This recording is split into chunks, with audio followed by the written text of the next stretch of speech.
Grass root रो पिला माननकु पडियारू नेकी तांकु गोटे निर्णायक स्तर रे पहुंचाइया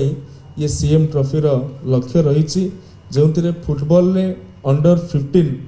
both boys and girls, kabaddi रे under 16 both boys and girls, kho kho रे under 14 both boys and girls एवं वॉलीबॉल रे under 14 both boys and girls. आपण माने टिके लक्ष्य करिथिबे तांकर नेशनल एसोसिएशन रो जो एज क्राइटेरिया अच्छी ताठू आमे गोटे गोटे वर्ष जानिकरी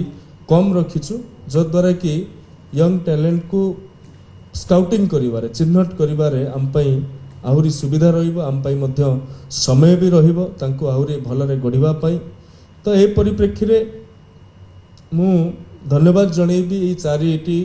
राज्यर एसोसिएशन को जो माने प्रत्येक मुहूर्त रे आमको वैल्यूएबल फीडबैक देइछंती एवं क्यों भाव में यह ग्रास रूट रे एग्जीक्यूट करी हबो सेथिपई भी समाने प्रत्येक मुहूर्त रे सहयोग करूछंती, आगामी दिन मानकर मध्य सहयोग करिवे। जो भाव में सेक्रेटरी महाशय कहूतले जे गत संस्करण रे पाखापाखी 6000 पिला ग्रास रूट लेवल रे स्कूल पिला माननकु जो माने नई पाख पड़िया रे खेलुथुले से माननकु चिन्हट करा जाउथला, जो माने को घंच अरण्यादि अंचल भितर खेलुथुले सेमानकु चिन्हट करा जाउथला। एभली भाव में 6000 पिलांकु चिन्हट करा गला, सेमानकु खेला गला, एसोसिएशन माध्यम रे चिन्हट करा जाय